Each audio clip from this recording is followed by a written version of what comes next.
Bradford is the insurance capital of the north. Several companies have their headquarters in the city, but this town in West Yorkshire is the capital of uninsured drivers. Police say that fraudulent insurance scams add up to £40 on the cost of every person's insurance.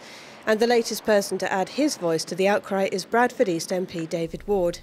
Well, BD3 notoriously was the area with the highest proportion of uninsured drivers, and that of course means that everybody else is picking up the cost of that, but it also makes it an area of very, very high risk for the insurance companies, and that then means the law-abiding drivers, those who are seeking insurance, find that they are paying the price really for those who are uninsured.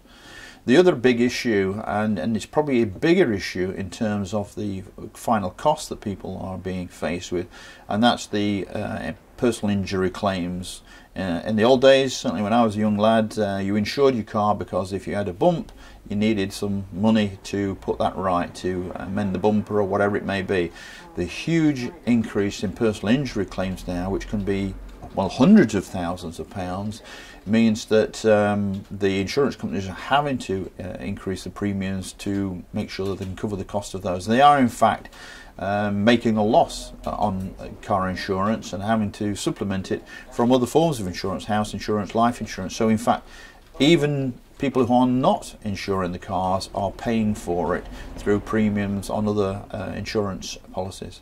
It's more than one thing that's required. We need a strategy which involves the police, the insurance companies, and of course those who are uninsured, to make sure the message gets through that this is unacceptable behaviour and is costing other people, and it needs to stop.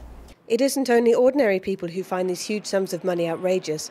Taxi drivers and private hire firms are also facing difficulties. The premium that I pay for a 1.5 diesel, and it's only a small Megane estate, and that's £4,800 to start at. And obviously not having £4,800 as a lump sum to put down, I pay monthly, so there's a credit levy on top of that. So obviously it means that I've got to make £100 a week roughly in order to pay the insurance before I start making any money for myself. You're probably looking, you would take gross somewhere £450, 500, and then if you consider that I've 100 of that for the insurance, you've got 100 and odd for diesel, you've got 85 for the rent, the running costs for the car, so really for the outlay you're not making a great deal of money. If car insurance is unaffordable, would this force more people onto public transport? David Ward thinks this isn't the answer. We are all in favour of people going on trains, buses, using public transport, and we understand the environmental benefits of doing that. To be forced to go that route by these outrageous claims, where people, through referral fees in particular, are just making a mint, making money really on the backs of ordinary, honest drivers, law-abiding citizens who want to use a car and have that as an option to them.